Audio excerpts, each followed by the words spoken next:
அன்பானவர்களே, அன்பு வணக்கங்கள். நீங்கள் மகிழ்ச்சியை தேடிக்கொண்டிருக்கிறீர்கள் இல்லையா? நான் மகிழ்ச்சியா இருக்கணும், சந்தோஷமா இருக்கணும், ஆனந்தமா இருக்கணும், இன்பமா இருக்கணும். இதுதான் ஒவ்வொரு மனிதர்களுடைய பெரிய ஆசை, பெரிய விருப்பம் இல்லையா?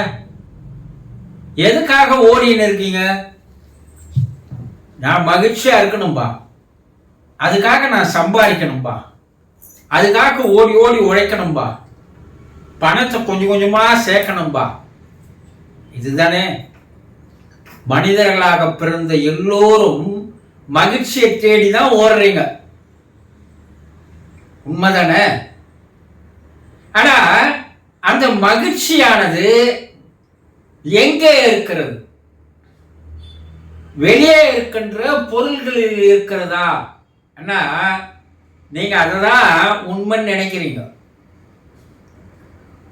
ஒரு 2 வீலர் வாங்கணும், அது வாங்கிட்டா நான் மகிழ்ச்சியா இருப்பேன்பா.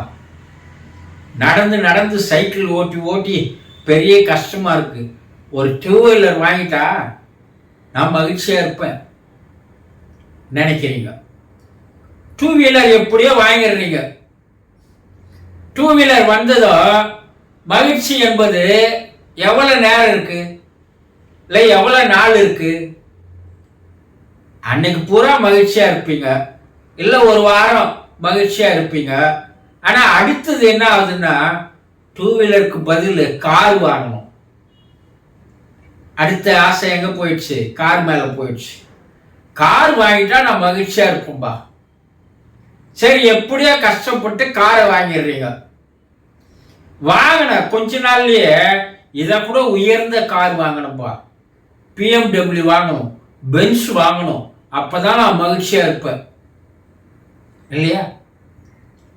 அப்ப வெளியே இருக்கின்ற பொருள்களால் தான் உங்களுக்கு மகிழ்ச்சியானது கிடைக்கும் நினைக்கிறீங்க. ஒரு வீடு கட்டியே ஆகணும், அது கட்டிட்டதான் நான் நிம்மதியா இருப்பேன், சந்தோஷமா இருப்பேன்பா நினைக்கிறீங்க. ஆனா வீடு கட்டி முடிச்சிடுறீங்க, அந்த வீட்டுக்குள்ளேயும் போயிடுறீங்க. ஆனா நீங்க கட்டி முடிச்ச வீட்டுக்குள்ள இன்னைக்கு வரைக்கும் நீங்க மகிழ்ச்சியாவே இருக்கிறீங்களா? இல்லையே. அப்படின்னா எல்லாரும் வீடு கட்டணும் பூரா மகிழ்ச்சியா இருக்கணும். அப்போ நான் நல்ல கல்யாணம் பண்ணிக்கணும்பா, அப்படி கல்யாணம் ஆயிடுச்சுன்னா நான் மகிழ்ச்சியா இருப்பேன்பா. ஆனா கல்யாணம் பண்ணிக்கின எத்தனை பேர் மகிழ்ச்சியா இருக்கீங்க? குழந்தை இல்லப்பா, குழந்தை பெற்றுட்டா நான் மகிழ்ச்சியா இருப்பேன்பா. சரி, 1க்கு 2 குழந்தை, இப்போ மகிழ்ச்சியா இருக்கீங்களா? இது காணல் நீர் போல உங்களுக்கு காட்சி தருகின்ற ஒரு வித்தை தான் இந்த மகிழ்ச்சி. தூரந்து பாத்தீங்கன்னா அங்க தண்ணி இருக்கிற மாதிரி தெரியும், நீங்க கிட்ட போக போக தண்ணி அங்க இருக்காது, இன்னும் தூரம் இருக்கிற மாதிரி தெரியும். இதற்கு காணல் நீர்னு பேர். ஆனா நீரே இருக்காது அங்க. அது போல இதை வாங்கினால் மகிழ்ச்சி, இதை அடைந்தால் மகிழ்ச்சி, இதை கட்டினால் மகிழ்ச்சி. இப்படி கொஞ்சம் யோசனை பண்ணி பாருங்க. எல்லா வசதிகளோடு இருக்கின்ற, பல கோடி ரூபாய்களுக்கு அதிபதிகளாக இருக்கின்ற அவனுக்கு எல்லா தேவையும் வந்தாச்சு, அவனுக்கு இன்னும் நம்மளை போல தேவை எதுவும் இல்லை. ஆனா அவன் மகிழ்ச்சியா இருக்கிறானான்னு பாருங்க, கிடையாது, மகிழ்ச்சி கிடையாது. அவன் நிம்மதியை தேடி ஓடுறான். அப்போ மகிழ்ச்சி என்பது வெளியே இருக்கின்ற எந்த பொருள்களிலும் இருந்து உங்களுக்கு கிடைக்காது என்ற ஒரு ஞானம் எப்போது வருகிறதோ அப்போ அந்த மகிழ்ச்சி என்பது நமக்குள்ளேயே தான் இருக்கிறது, வெளியே எங்கேயுமே இல்லை என்ற ஒரு தத்துவம் உங்களுக்கு புரிஞ்சிடும். இந்த மனம் தான் என்ன பண்ணுது, வெளிப்பொருள்கள் மீது உங்களை இழுத்துட்டு வந்து உள்ள இருக்கிற அந்த பொக்கிஷத்தை காட்ட விடாமல் தடுக்கிறது. அதனால வாழ்க்கை பூரா அந்த மனம் என்ன பண்ணுது, இதை அடைஞ்சா மகிழ்ச்சி, இதை வாங்கினா மகிழ்ச்சி, இதை கட்டினா மகிழ்ச்சி, இப்படி உங்களை அலைகழிக்க வைக்கின்ற வேலையை யார் செய்கிறது? உங்க மனம்தான் செய்கிறது. அப்போ அகத்தில் தான் அந்த மகிழ்ச்சியானது, ஆனந்தமானது, சந்தோஷமானது இருக்கும். எதுவுமே இல்லை. ஒரு துறவி ஒரு மரத்தடியில உட்காந்துக்கிறார். அவர் பார்த்தா சந்தோஷமா இருக்கிறார், மகிழ்ச்சியா இருக்கிறார், ஆனந்தமா இருக்கிறார். அவர்கிட்ட போய், சாமி, நீங்க எப்படி நீங்க மகிழ்ச்சியா இருக்கிறீங்க, எப்படி நீங்க சந்தோஷமா இருக்கிறீங்க, எங்களுக்கு ஒன்றும் புரியலையே அண்ணா. அவர் என்கிட்ட எதுவுமே இல்லை, அதனால நான் மகிழ்ச்சியாக இருக்கிறேன்.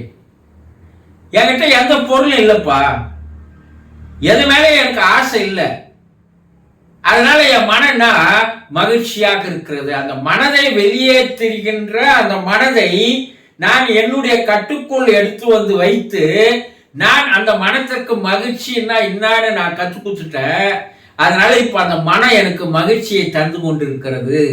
நீங்க அந்த மனசை வெளியே விட்டுட்டீங்க, அது அலைப்பாய்ந்து கொண்டே இருக்கிறது, உங்களை இழுத்து கொண்டு சுற்றி கொண்டே இருக்கிறது, நீங்களும் அது பின்னால் ஓடிக்கொண்டே இருக்கிறீர்கள். இந்த மகிழ்ச்சி என்பது எப்போது நீங்கள் உங்களுக்குள்ளேயே இருக்கிறது என்று நீங்கள் உணர்கிறீர்களோ அதுவே பரம ஆனந்தம் என்று பெயர். அப்போ மகிழ்ச்சி என்பது வெளியே இருக்கின்ற எந்த பொருள்களிலும் இல்லை. அது நம்மளை ஏமாத்துது. கொஞ்ச நேரம் நம்மளை சந்தோஷமா இருக்கிற மாதிரி செய்யுது, மறுபடியும் அது வேற இடத்திற்கு ஓடுகிறது.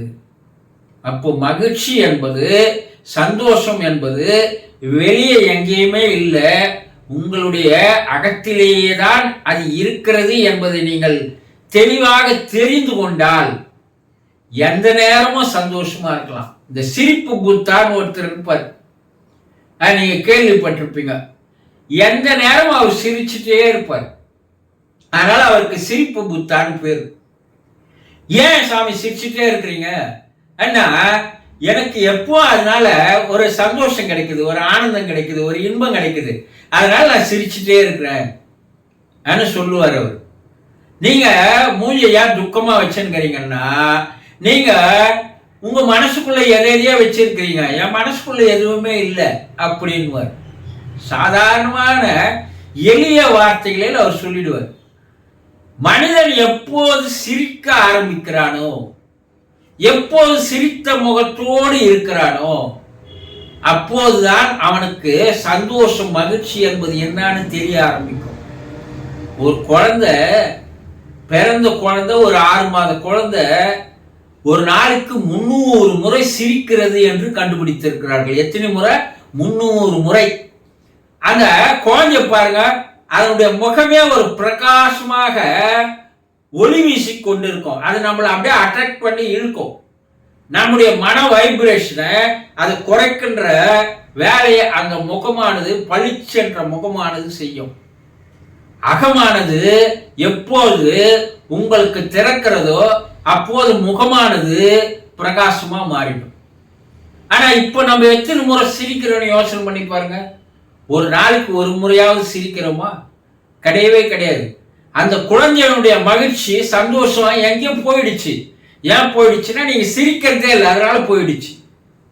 அப்ப நல்லா புரிஞ்சுங்க, உங்களுக்கு மகிழ்ச்சி என்பது, சந்தோஷம் என்பது வெளியே எங்கேயுமே இல்லை, உங்களுடைய உள்ளத்திலேயே தான், உங்களுடைய மனத்திலேயே தான் இருக்கிறது என்பதை ஒரு முறை நீங்கள் தெரிந்து கொண்டால் அதை விடவே மாட்டீங்க. உடும்பு புடியா பிடிச்சிடுவீங்க. எப்பவுமே ஒரு மலர்ச்சியான ஒரு முகத்தோடு நீங்க என்ன பண்ணுவீங்க? வெளி உலகத்திலே தெரிய ஆரம்பித்து விடுவீர்கள் என்பதை புரிந்து கொள்ளுங்கள். சந்தோஷம்.